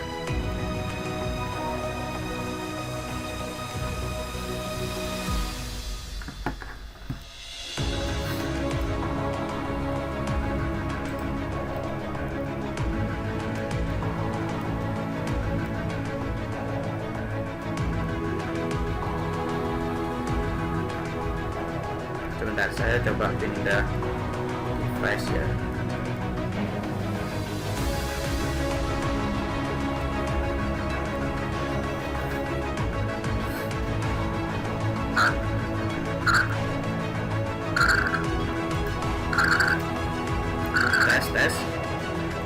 Tes, sudah jelas? Oke, saya lanjut ya. Jadi satuan itu ada dua jenis, SI dan MKS. Kalau yang SI itu biasanya satuan yang biasa kita gunakan sehari-hari. Kayak kalau kita mengukur panjang, kita menggunakan sentimeter, meter, milimeter dan lain-lain gitu ya. Kalau di MKS untuk satuan panjang itu biasanya dalam bentuk inch. Inch kan tidak familiar ya di kita ya, jarang ya kita menggunakan dengan ukuran inch. Kemudian untuk satuan berat itu biasanya di MKS menggunakan pounds. Kemudian kalau di SI biasanya kita menggunakan kilogram, ton, bukan sesuatu yang familiar dengan kita. Jadi tetap kita merekomendasikan menggunakan satuan SI, gitu ya. Kemudian peraturan Steel Section Database. Jadi nanti teman-teman tolong perhatikan antara style section database dan style design, itu berbeda ya. Kalau style section database itu dia maksudnya adalah data ukuran penampang baja yang akan kita gunakan. Kita mau menggunakan peraturan dari mana? Ada ISC, ada ArcelorMittal, kemudian ada Australia, ada BS Ship, ada China, ada Euro, ada India, ada Japanese, dan lain-lain, ada Rusia dan lain-lain. Itu ya. Nah, biasanya kalau untuk penampang WF, penampang kanal, penampang siku dan lain-lain, itu kita menggunakan yang Japanese, JISG ini. Sedangkan kalau penampang lainnya itu biasanya kita tidak gunakan karena berbeda. Kayak WF kan kita biasanya WF 400 kali 200 kali 8 kali 13. Nah, itu adanya cuman di JIS. Itu ya. Kalau di Australia beda lagi, penampangnya beda lagi. Bisa kita gunakan, cuman kita harus punya tabel pembanding. Jadi kalau maksudnya dia kode labelnya ini, itu maksudnya apa kalau di Indonesia? Nah, kita harus perhatikan itu. Jadi kalau style section database adalah peraturan yang kita gunakan untuk menentukan ukuran profil baja. Itu ya. Kemudian berikut lanjut adalah style design code. Jadi itu adalah code, itu kan adalah peraturan ya. Jadi kalau kalian sering membaca ini adalah maksudnya adalah peraturan desain baja, style design code. Nah, dalam menganalisa tadi sudah kita jelaskan sebelumnya, ini akan ada banyak sekali peraturan.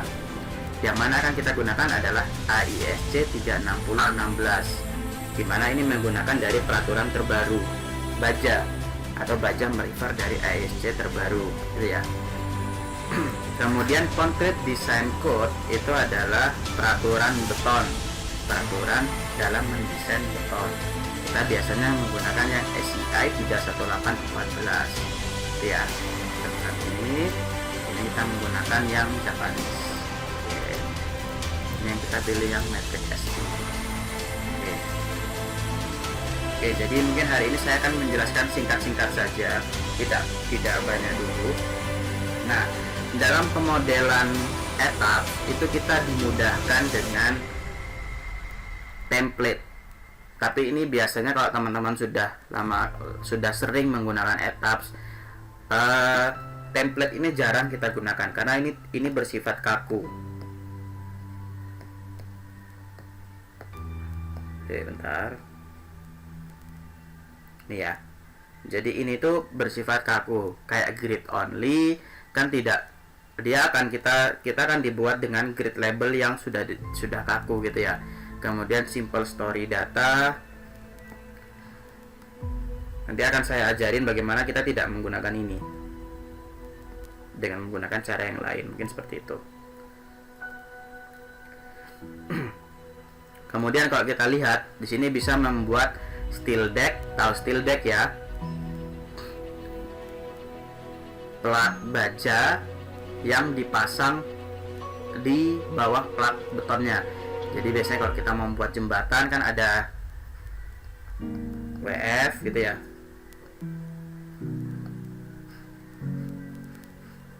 Atau nanti saja saya jelaskan nanti saja. Nah, kemudian ada stager truss. Ini biasanya untuk rangka scaffolding. Kemudian ada flat slab itu plat datar. Jadi dia plat yang tidak ada baloknya. Kemudian jadi cuma ada kolom dan platnya. Kemudian flat slab with perimeter beam. Perimeter beam itu adalah balok anak. Kemudian atau biasanya balok yang ada di pinggiran-pinggiran sisi bangunan. Kemudian ada waffle slab. Ini kalau kalian pernah tahu, ini ada di kampus 2. Waffle slab, kalau tidak salah itu di bangunan di kampus 2 yang ada pakai waffle slab itu didesain oleh Pak Agus Santosa. Jadi waffle slab itu adalah plat yang dibuat seperti balok anak gitu ya, dibuat secara rapat gitu ya. Tapi itu sebenarnya adalah waffle slab. Kemudian ada lagi two way or rib slab. Jadi rib itu kayak rusuk slab, plat 2 arah gitu ya. Jadi plat yang di tengah-tengahnya itu dikasih balok gitu ya, seperti itu. Jadi dia menjadi dua arah. Kemudian itu saja. Mungkin saya jelaskan dulu secara umum dulu, singkat-singkat saja. Nah, workflow atau aliran kerja yang bisa kita gunakan di etaps adalah dari kiri ke kanan. Jadi kalau teman-teman perhatikan, yang harus kita buat apa dulu Pak kalau di etaps? Perhatikan dari kiri ke kanan. Pertama, kita harus buat dulu material. Nah, kedua, apa yang harus kita buat setelah material? Kita harus buat dulu penampangnya atau sectionnya. Ketiga, kita masuk ke dalam pemodelan, modeling. Keempat, setelah sudah masuk modeling, kita main di loading. Ini saya tulisannya agak sketnya kurang bagus ya. Kemudian setelah loading, kita masuk ke dalam analisa, analyze. Setelah analisa, kita masuk ke dalam desain.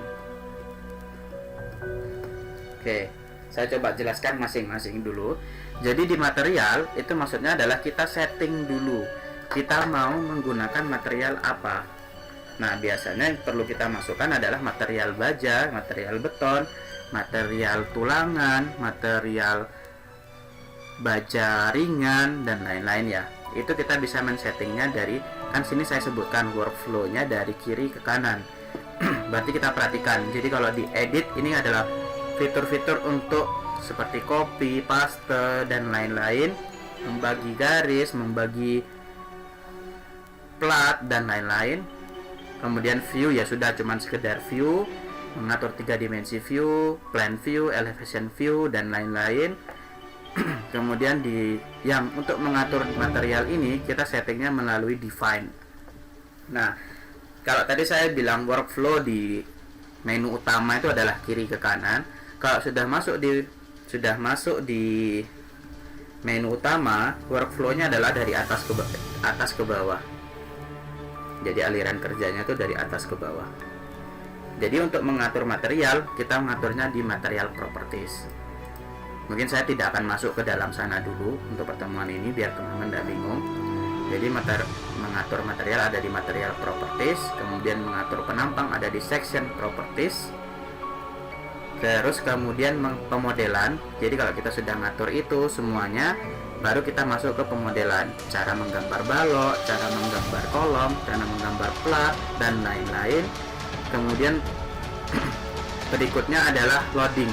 Kita masuk ke pembebanan. Jadi kalau loading, bahasa loading di aplikasi itu disebut, itu adalah beban ya, muatan. Biasanya orang menyebutnya muatan, beban sama saja, itu loading. Kemudian berikutnya lagi adalah analisa, analyze.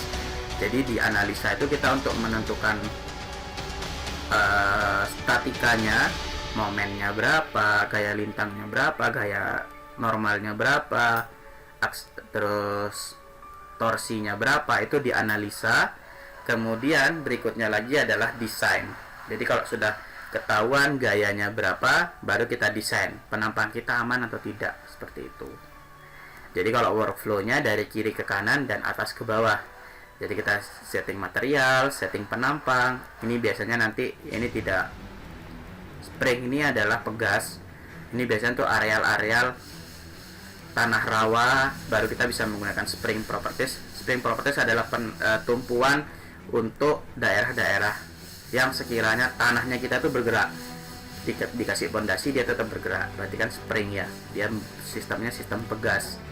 Kemudian ada diafragma nanti kita akan jelaskan di selanjutnya. Kemudian ada group definition. Jadi kalau kita mau gabungkan antara semua elemen kolom, kita jadikan grup kolom, berarti kita pakai group definition. Kemudian fungsi ini nanti ada bagaimana? Ada yang bertanyakan?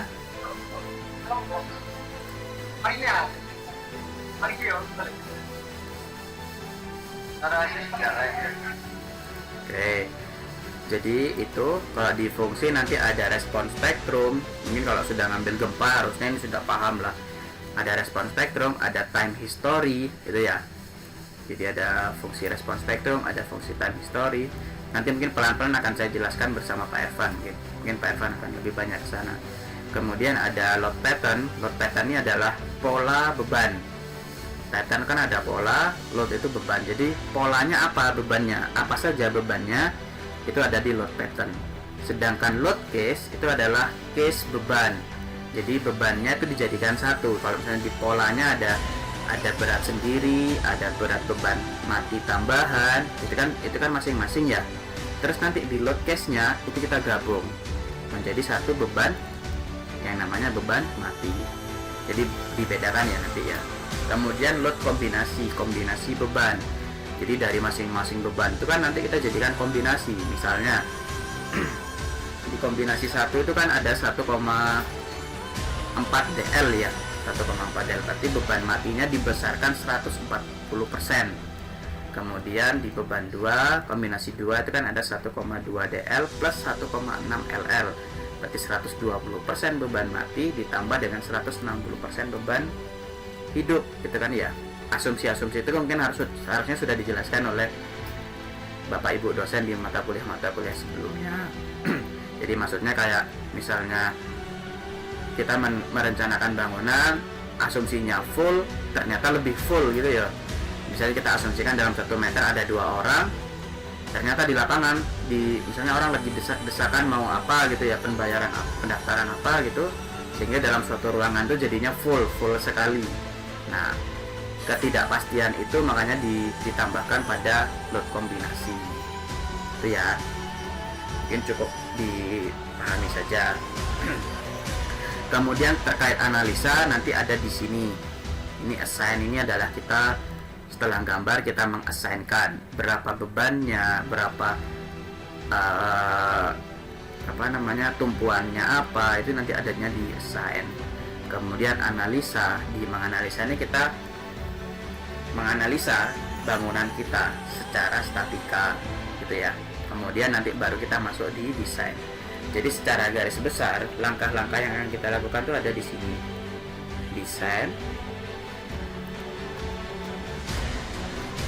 Desain, kemudian analisa, assign, define sama draw. Ya, ada di langkah-langkah ini. Kalau di desain nanti arahnya dia ke sini. Kalau analisa dia arahnya ke sini, assign itu ada di sini, maupun di define ini ada di sini semua. Kalau bingung gambar-gambar ini mungkin di capture saja dulu, di screenshot saja dulu, karena nanti mungkin kalau sudah di aplikasinya kita nyoba baru mungkin akan lebih paham. Oh ya ternyata pendefinisian material itu ada di sini, section ada di sini. Seperti itu.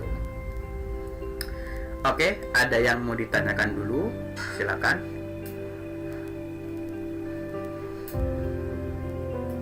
Ini kita sudah 1,5 jam ya. Mungkin setelah ini saya coba tunjukkan saja dulu apa sih yang bisa kita buat dengan etaps. Nanti saya tunjukkan itu dulu. Baru mungkin nanti minggu depan kita akan nyoba langsung membuat pemodelan bangunan. Silakan kalau ada yang mau ditanyakan.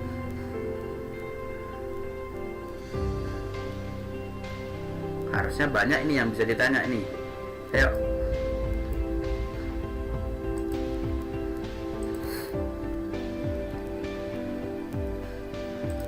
Oke, kalau tidak ada, saya coba tunjukkan dulu.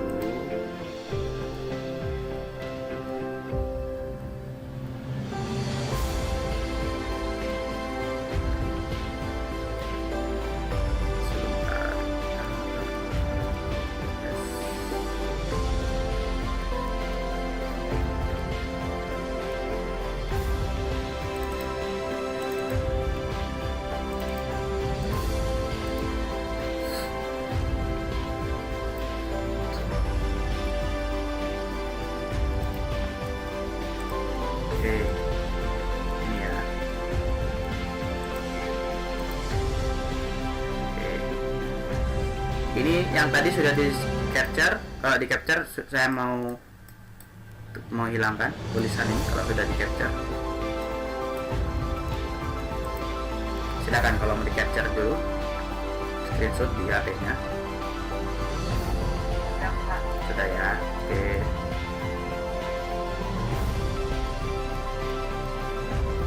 Oke, jadi kita bisa mendesain suatu bangunan itu lengkap gitu ya. Jadi dari, harus saya coba tunjukkan yang lain saja biar lebih membayangkan gitu ya.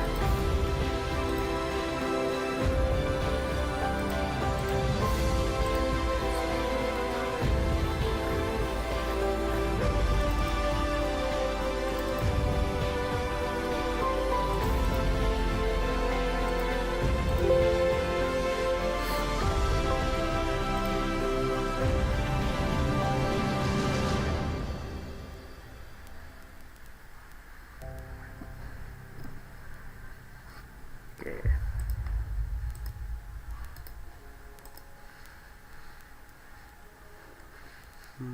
Bentar.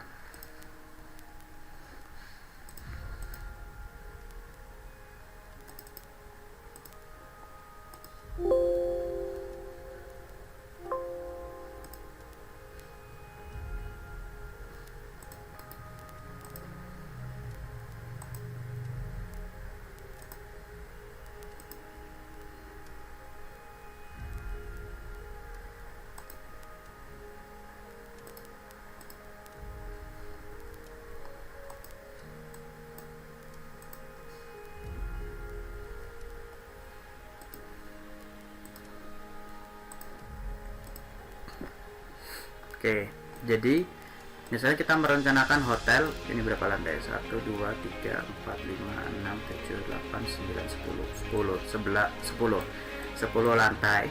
Misalnya ada konstruksi atap, kemudian ada basement yang warna merah di bawah ini, ada shear wall dan lain-lain. Ini bisa kita lakukan satu kali dalam satu program gitu ya, dianalisa secara 3 dimensi. Jadi ada arah X, arah Y, ada arah Z yang tadi saya jelaskan gitu ya, lengkap nanti dengan tangga-tangganya. Ini cuman kayaknya ada yang kedobelan. Oke, seperti itu. Jadi nanti, nah, maksud dari tadi saya sebutkan ada sumbu lokal dan sumbu global, itu adalah yang ini yang warna merah, hijau dan biru. Ini adalah sumbu global ya, dia ada tegak lurus di gambar seperti ini. Sedangkan kalau gambarnya itu miring atau batangnya itu miring kayak ini kan batangnya miring ya, ini tuh harusnya bisa ditunjukkan itunya. Frame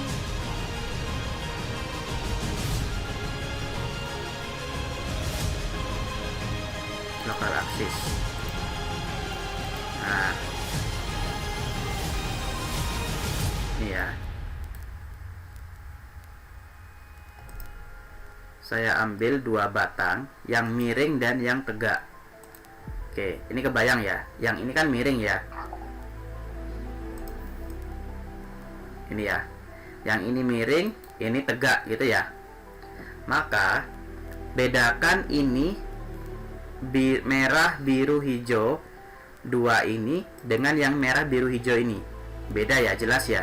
Kalau yang merah biru hijau yang bawah ini dia adalah sumbu global, jadi dia tegak lurus pada bidangnya, seperti ya lurus di etapsnya gitu ya, di sumbunya. Sedangkan kalau dia sumbu lokal, nah dia akan mengikuti miringnya bidang. Jadi merahnya ini dia ngikutin miringnya. Jadi kalau dia merahnya ke sana, ini mungkin coba saya gambarkan. Nah, kalau dia sumbu globalnya, pasti dia itu ada arahnya gini, lurus gitu ya. Kalau dia sumbu global, maka yang hijau ke dia akan gini. Yang biru kurang lebih dia akan gini. Itu sumbu global. Tapi karena ini kita ngomong sumbu lokal, tadi saya kan hidupkan yang aksis lokal ya, lokal aksis, maka dia akan membentuk sumbu lokalnya ini, dimana yang merah ini adalah tadi sumbu 1, sumbu lokal 1, biru adalah sumbu lokal 2, 3 adalah hijau adalah sumbu lokal 3. Seperti itu. Gimana? Ada yang mau ditanyakan dulu atau bingung? Nanti di prakteknya saja mungkin akan lebih paham. Seperti itu ya. Jadi antara sumbu lokal dan sumbu global perbedaannya itu. Silakan dipelajari nanti apa bedanya sumbu lokal dan sumbu global. Silakan diberikan contoh. Banyak kok di internet itu banyak apa itu sumbu lokal, apa sumbu global. Nanti saya buat kuis di Spada berarti ya. Apa itu sumbu lokal, apa itu sumbu global gitu ya. Silakan dijawab dengan kemampuan teman-teman saja. Apa yang sudah kalian pahami. Kalau misalnya masih belum, penjelasan saya masih kurang, silakan di browsing saja di internet, banyak itu sumbu global dan sumbu lokal. Oke, ada yang mau ditanyakan dulu?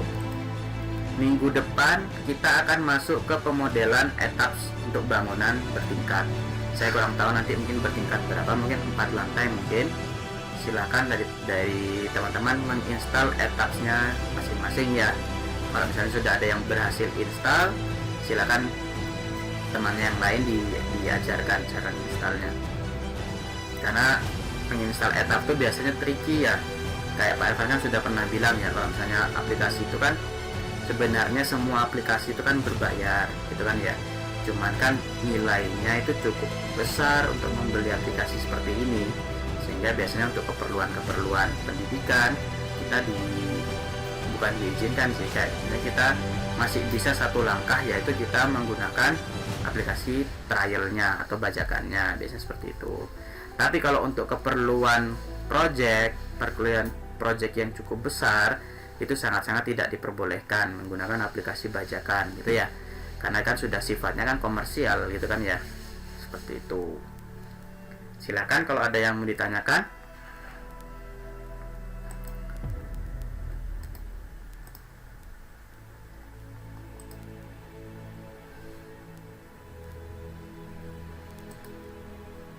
Ayo, kalau ada yang mau ditanyakan. Berarti silakan ya, nanti diinstal ya aplikasinya ya.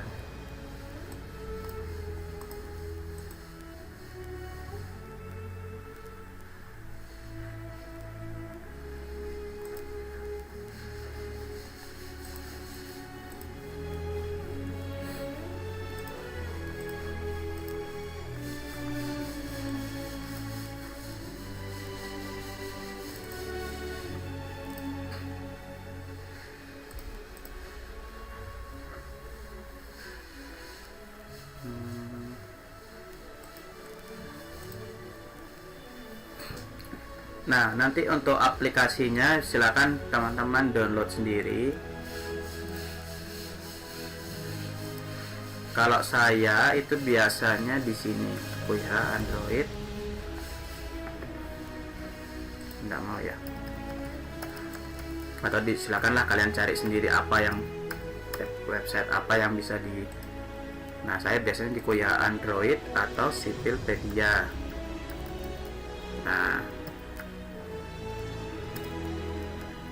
Nah, Sipilpedia ini biasanya akunnya berbayar. Satu tahunnya 100.000 gitu kan ya. Nah, silakan kalau teman-teman mungkin satu kelas ada 40 orang mau urunan untuk membuat membership di Sipilpedia, silakan. Karena di sini kalian bisa download semua aplikasi-aplikasi teknik sipil. Nah, ini ya materi khusus premium membership. Kemudian tutorial, seminar, tiap kali ada seminar kalian bisa dapat informasi. Tutorial ada di sini semua, peraturan ISC, SCI, SNI yang terbaru semuanya ada di sini. Silakan. Nah, saya juga sudah punya membernya Sipilpedia. Mungkin kalau ada yang mau pakai silakan nanti dipakai. Cuman maksudnya saya kalau misalnya satu membership terus teman-teman semuanya pakai itu, saya khawatirnya traffic dari penggunanya itu bisa, dari yang punya website bisa membaca kan ya, satu akun kok dipakai 300 orang gitu kan, takutnya terbaca jadi kurang etis lah.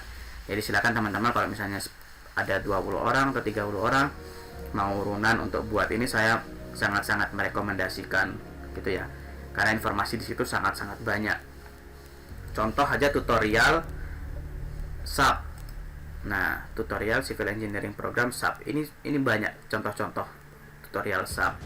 Cuma ketika kita buka biasanya, nah ini tulisan downloadnya ini tidak bisa kita klik karena kita tidak punya membershipnya. Nah, kalau kayak sudah punya membership kayak saya,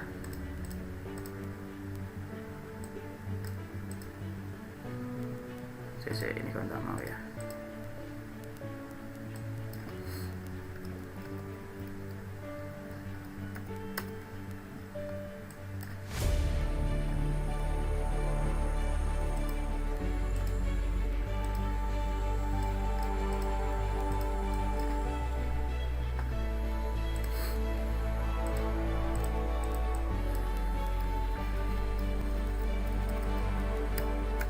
Beberapa teman-teman itu sudah saya kasih juga membership ini.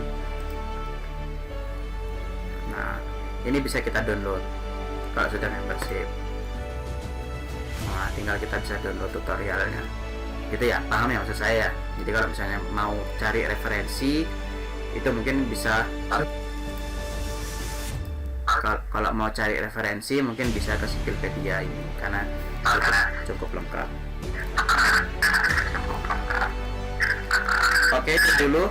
Mungkin ada yang mau ditanyakan?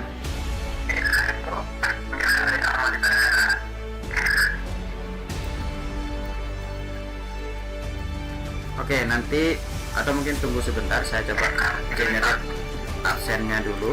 Sebentar ya. Absennya saya tulis di room chat ya. Bisa diakses.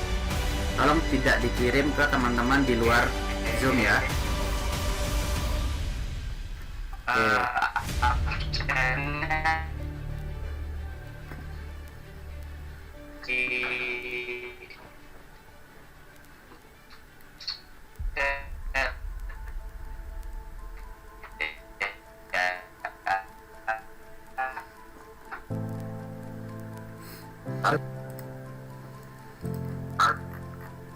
Halo, ya absennya saya tulis di ruang chat ya.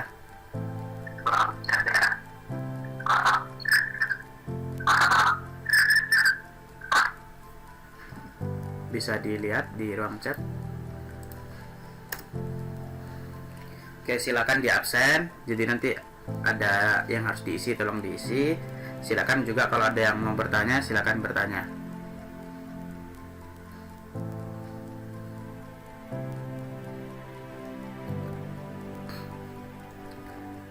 Apa mungkin Pak Ervan bergabung di ruang ini, Pak?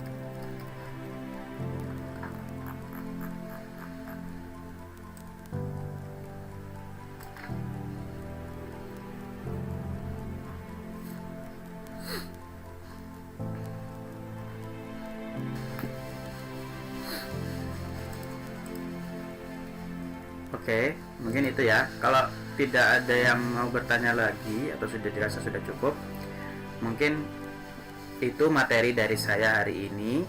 Untuk minggu depan, tolong untuk sudah menginstal ETAPS dan SAP 2000. Versinya silakan kalian mau install versi berapa saja. Tapi kalau bisa untuk ETAPS-nya versi 17 atau yang lebih baru.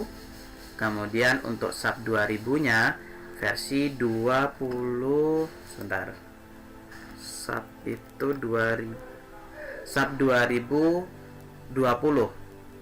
SAP 2020 atau yang lebih barunya. Silakan kalau misalnya kalian dapat yang mana itu ya. Jangan yang versi lama karena nanti kita akan kesulitan untuk peraturan yang di dalam programnya. Itu dari saya. Mungkin Pak Ervan hari ini tidak bisa bergabung bersama kita. Jadi itu tadi tugasnya. Kemudian apa ya? Ada yang tanyakan dulu? Tidak ada ya? Oke, semua sudah absen ya? Sudah. Oke, kalau sudah tidak ada, mungkin langsung saya akhiri ya. Kurang lebihnya saya mohon maaf. Wabillahi taufiq wal hidayah. Assalamualaikum warahmatullahi wabarakatuh. Selamat sore semuanya. Selamat istirahat. Waalaikumsalam. Terima kasih Pak. Waalaikumsalam. Terima kasih Pak. Terima kasih Pak. Ya, sama-sama. Nah, itu dia.